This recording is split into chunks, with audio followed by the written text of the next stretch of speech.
बिल्लोरी के साथ भी मैं दीनपुर कब्रिस्तान में गया था, मौलाना गुलामुल्लाह खान के साथ। दोनों बुजुर्गों का तरीका यही था कि कदमों की तरफ से बैठ के उनकी फातिहा पढ़ी, खड़े होकर काबे की तरफ मुँह करके फिर हाथ उठा के दुआ की। फिर मुझे मौलाना खुशबूर दीनपुरी ने हदीस सुनी, हज़रत अब्दुल्लाह इब्न मसूद रोज़ा अतर पे आए तो उन्होंने ना ऐसा किया, खड़े होकर सलाम पढ़ा, फिर दुआ के वक्त किबले की तरफ किसी ने कहा कि आपने कब्र को पीट कर दुआ दी, उन्होंने फरमाया कि जरूर इसका हक है दुआ।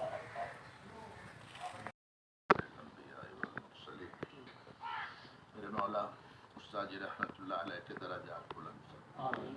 मेरे मौला उनकी तमाम उम्र की खिदमत को कबूल फरमा। आला मुस्तकर जन्नतुल फिरदौस के आला मकाम, या अल्लाह मकाम अता फरमा।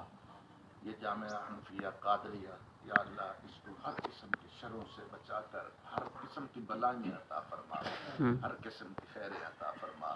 जिस खुलूस के साथ उस्ताद ने रिश्ते अव्वल रखी थी, या अल्लाह इस इदारे को बामे उरूज तक पहुँचा। जो हजरत की चाहते थी दिल में, या अल्लाह अपनी अगर ज़िंदगी में वो पूरी न हो सकी, या अल्लाह उनके आने वाले जो खुलफा हैं, उनके बेटा है, उनके असातिज़ा हैं, या अल्लाह उसके ज़रिए से इस मदरसे को बामे उरूज तक पहुँचा।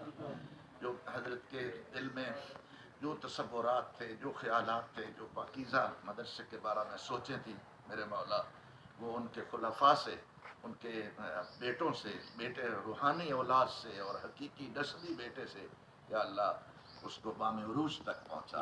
इस इदारे को तरक्की अता फरमा, दिन दुगनी रात चौगनी तरक्की अता फरमा। जो मशाइख कल जनाजा में थे, जो मुसलसल आए जा रहे हैं, पूरी दुनिया में दुआएं उस्ताद जी के हक में हो रही हैं, सबको कबूल फरमा कर फिर जन्नतुल फिरदौस के आला मकाम में उनको मुस्तकर अता फरमा। मेरा अल्लाह हम सब पे रहम फरमा। हज़रत की हम शागिर्द हैं, हज़रत के खुलफा हैं, हज़रत से बहुत ज़्यादा सीखने वाले उलमा फुज़ला, या अल्लाह ये सब इस वक्त दुख की कड़ी में हैं, सबको सब्र जज़ील अता फरमा, अपने यहाँ बहुत बड़ा इनाम अता फरमा। वसल्लल्लाहु तआला अला खैरि खल्क़िही मुहम्मद व अला आलिही व सहबिही अजमईन बिरहमतिका या अरहमर राहिमीन।